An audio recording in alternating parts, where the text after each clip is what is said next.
Be be Amna کے چاند کو لے کر آ گئی ہوں. بہرحال وہ بڑا طویل واقعہ ہے کہ اب ہوا کیا کہ 2 سال بعد عموماً جو دائیاں ہوتی تھی نا وہ دودھ پلا کر 2 سال کے اندر اندر بچوں کو واپس کر دیتی. بی بی حلیمہ سعدیہ کو پورے گھرانے کو بلکہ پورے محلے کو محبت ہو گئی تھی نبی پاک سے، ان کی پیاری پیاری بچپن کی ادائیں دیکھ کر.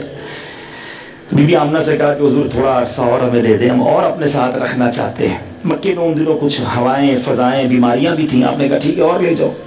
وہ واپس لے کر آئیں. اور اب جب نبی پاک کی جو گروتھ تھی نا، 2 سال میں بھی میرے آقا اتنا جلدی گرو کر رہے تھے جو نارملی بچے بہت دیر میں کرتے ہیں. چلنے پھرنے بھی لگ گئے. تو نبی پاک علیہ الصلوۃ والسلام نے فرمایا کہ یہ میرے بھائی بہن کہاں جاتے ہیں؟ جو رضائی بھائی تھے، بی بی حلیمہ سعدیہ کے بچے تھے، کب بکریاں چرانے جاتے ہیں. کب میں بھی ان کے ساتھ جاؤں گا. نبی پاک علیہ الصلوۃ والسلام بچپن میں ان کے ساتھ جانے لگے. اب 3 سال عمر ہوگی یا 4 سال عمر ہوگی.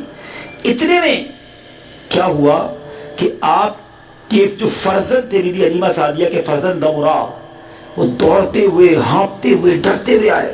تو غضب ہو گیا. بی بی حلیمہ نے کہا کیا ہوا؟ کہا ہمارے جو بھائی ہیں محمد صلی اللہ تعالیٰ علیہ وسلم، ان کو کسی 4 لوگ آئے سفید لباس والے، لٹایا اور ان کا سینہ چیر دیا ہے. بی بی حلیمہ سعدیہ آپ کے شوہر سارے ڈر کے دوڑے. جب وہاں گئے تو نبی پاک علیہ الصلوۃ والسلام ایک کونے میں بیٹھے. کہا کیا ہوا؟ کہا مجھے نہیں پتا کیا ہوا. 4 افراد آئے تھے، سفید لباس پہنے تھے، مجھے لٹایا، میرے سینے کو چیرا اور ساتھ میرے قلب میں کچھ داخل کیا. علماء نے اس کی تفصیل بیان کی کہ نبی پاک کا جو 4 بار شک صدر ہوا، اس کی وجہ کیا تھی، ریزن کیا تھے.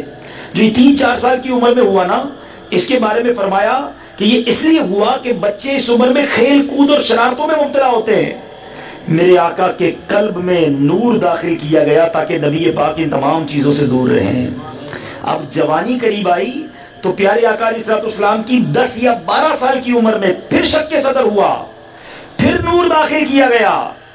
اور نبی پاک علیہ الصلوۃ والسلام اب جوانی قریب آ رہی ہے تو جوانی کی جو پرآشوب شہوتوں کے جو خطرات ہوتے ہیں، نبی پاک کے دل میں نور داخل کیا گیا. آقا اس سے بھی دور رہیں. تیسری بار شک صدر کب ہوا؟ سبحان اللہ، جب 40 سال کی عمر میں غار حرا میں پہلی وحی نازل ہونی تھی. وحی جو ہے نا، جب قرآن نازل ہوتا تھا تو قلب مصطفیٰ پر ایک بوجھ طاری ہونا تھا. خود قرآن کہتا ہے نا کہ اگر اس قرآن کو کسی پہاڑ پر نازل کرتے تو خشیت الہی سے وہ پہاڑ ریزہ ریزہ ہو جاتا. پہاڑ میں اتنی طاقت نہیں ہے کہ قرآن کا بوجھ برداشت کر سکے، اور اب قلب مصطفیٰ کو برداشت کرنا تھا. شک کے صدر کیا گیا، نور کی بارش کی گئی تاکہ وحی کا جو بوجھ ہے، جو وزن ہے، وہ برداشت کیا جا سکے. تھوڑے دنوں پہلے میں تفسیر قرآن پڑھ رہا تھا سورہ مائدہ کے بارے میں کہ نبی پاک علیہ الصلوۃ والسلام جب ایک بار اونٹنی پر کہیں جا رہے تھے تو سورہ مائدہ کی کچھ آیتوں کی جو ہے وہ نزول ہوا، وحی نازل ہونے لگی. تو جس اونٹنی پر نبی پاک تھے وہ بوجھ نہ اٹھا سکی. پیارے آقا زمین پر تشریف لے آئے، اتنا وزن اتنا بوجھ ہوتا تھا. اور چوتھی بار شک صدر کب ہوا؟ اللہ اکبر، جب ام ہانی کے گھر تھے، 27 رجب تھی اور نبی پاک نے اب رب کا دیدار کرنا تھا. ایک خاص سفر تھا، ایک خاص موقع تھا. اللہ کا دیدار کرنا یہ نارمل بات نہ تھی، کائنات میں کسی نے نہ کیا تھا. اب پھر نور مصطفیٰ، نور خدا جو ہے قلب مصطفیٰ پر نازل کیا گیا. 4 بار شک صدر ہوا ہے. سیدی اعلیٰ حضرت امام اہل سنت کمال کی بات لکھتے ہیں، فرماتے تو جو چاہے تو ابھی میل میرے دل کے دھلیں.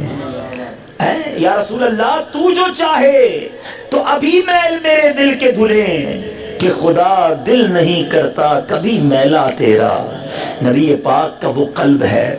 اب آج یہ تو بات ہو گئی کچھ پیارے آقا کے کمالات کی، اور نبی پاک کے کمالات تو اتنے ہیں کہ بیان کرتے چلے جائیں، الفاظ ختم ہو جائیں گے، وقت ختم ہو جائے گا، زندگیاں ختم ہو جائیں گی، ان کی بات ہی پوری نہیں ہوگی. شاعر لکھتے ہیں نا، زندگیاں ختم ہوئیں اور قلم ٹوٹ گئے، آقا تیرے اوصاف کا ایک باب بھی پورا نہ ہوا. ایک چیپٹر بھی پورا نہیں ہو پاتا ہے. نبی